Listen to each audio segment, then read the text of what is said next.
2023 touche à sa fin.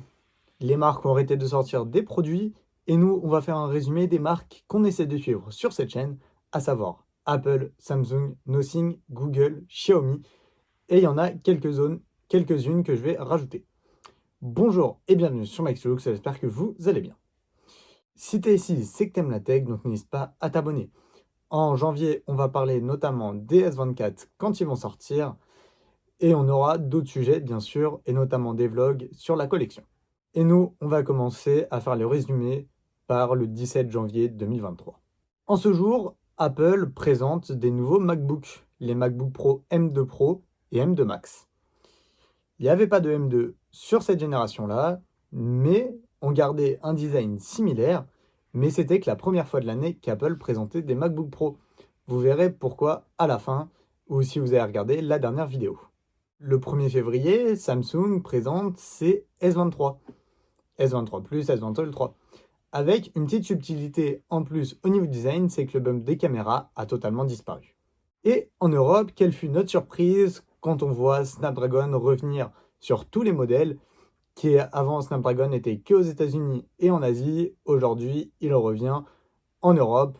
Mais vous allez voir que cette année, Samsung va scinder sa gamme comme Apple au niveau des processeurs et que Snapdragon sera là que sur l'ultra haut de gamme. Mais ça, vous le savez déjà si vous avez regardé ma vidéo sur les futurs S24.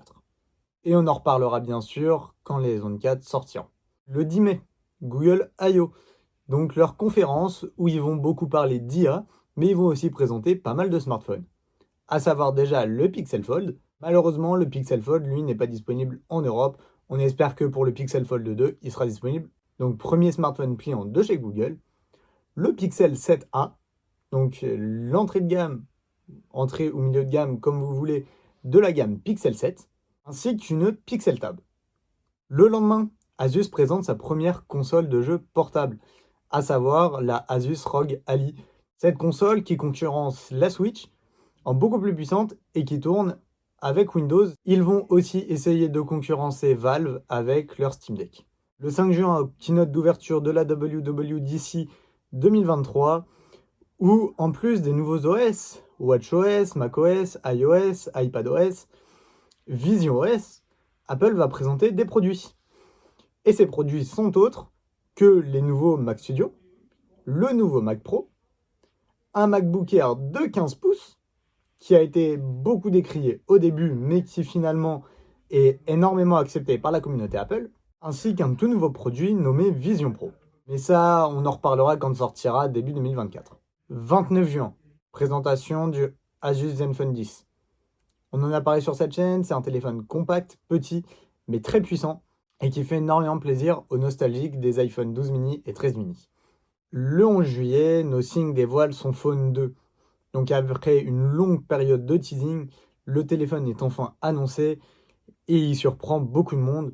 De 1, par le fait que cette année Nothing se positionne sur un segment un peu plus haut de gamme. Et de 2, par le fait que tout le dos est revu avec plus de LED et encore plus personnalisable.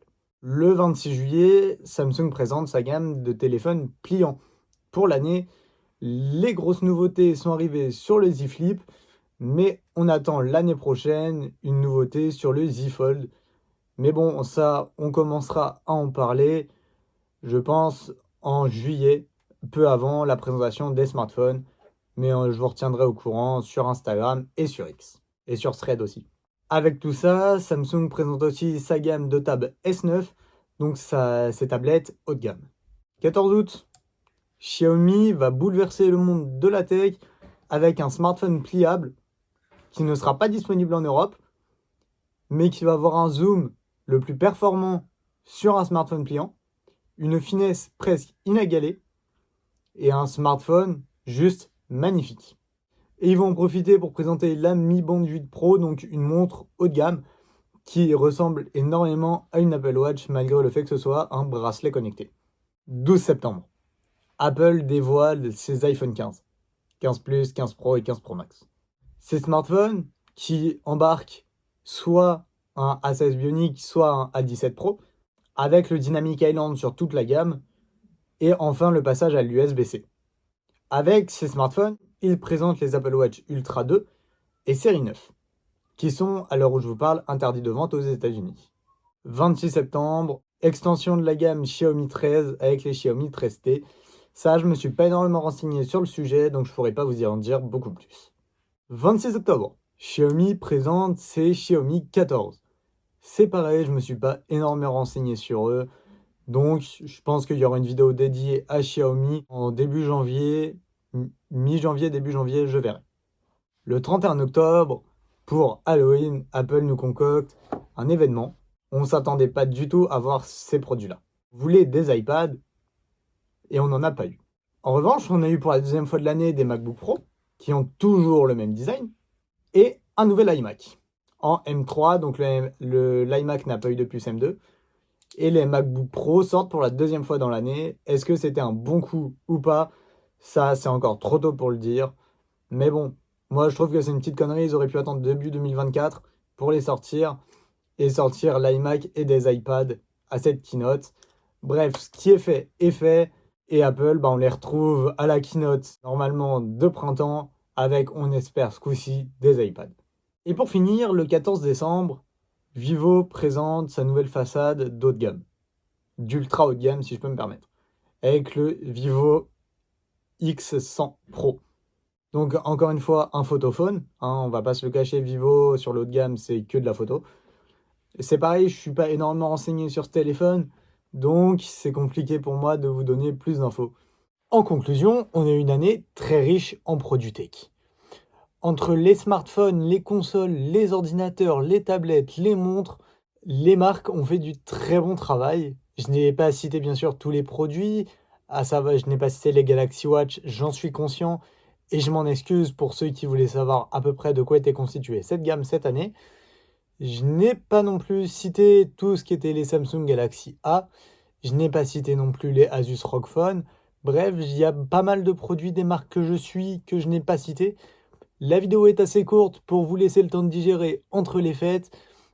Nous, on se retrouve en début 2024 pour analyser vraiment toute la chaîne. Qu'est-ce qui s'est passé cette année? Quel est le nombre d'abonnés, le nombre d'heures de visionnage, le nombre de vues. Mais je vais aussi préparer un document sur tous les produits que j'attends sur cette future année 2024. Nous, on se retrouve l'année prochaine. Bonne année à tous. Ciao, bye bye. Et si t'es encore là, n'hésite pas à liker et à t'abonner.